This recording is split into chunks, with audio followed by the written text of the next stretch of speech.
इस कहानी का नाम है समर्पण का भाव। एक बार महिला समुद्र के किनारे रेत पर टहल रही थी। समुद्र की लहरों के साथ कोई बड़ा सा चमकदार पत्थर छोर पर आ गया।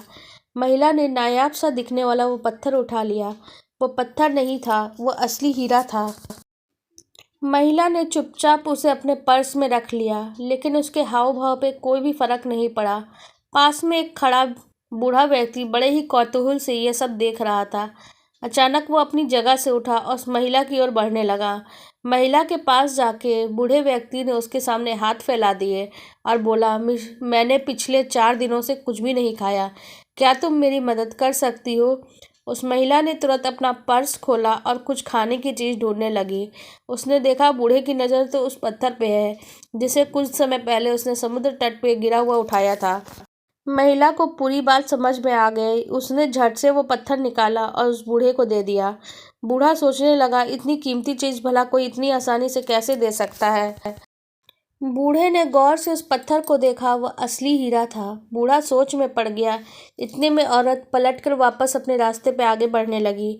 बूढ़े ने उस औरत से पूछा, क्या तुम जानती हो ये एक बेशकीमती हीरा है? महिला ने जवाब दिया, जी हाँ, मुझे यकीन है ये हीरा ही है, लेकिन मेरी खुशी इस हीरे में नहीं है, बल्कि मेरे भीतर है। समुद्र की लहरों की तरह दौलत और शोहरत तो आती जाती रहती है, अगर खुशी को इनसे जोड़ेंगे तो कभी खुश नहीं रह पाएंगे। बूढ़े व्यक्ति ने हीरा उस महिला को वापस कर दिया और कहा, ये हीरा तुम रखो, मुझे इससे कई ज़्यादा कीमती वो समर्पण का भाव दे दो जिसकी वजह से तुमने इतनी आसानी से ये हीरा मुझे दे दिया। सारी उम्र हम अहंकार को तो नहीं छोड़ पाते। हम व्यवहार में अनुभव करेंगे तो पाएंगे कि दूसरों के बिना लोभ के हम कुछ अर्पण भी नहीं कर पाते। भगवान से भी कुछ पाने की लालसा से ही प्रसाद चढ़ाते हैं। लालसा पूर्ण नहीं होती तो भगवान को भी बदल देते हैं, लेकिन भगवान तो एक ही है। समर्पण के बगैर परमात्मा की प्राप्ति तो असंभव है। समर्पण ही है जो भक्ति को अपने गंतव्य तक ले जाती है।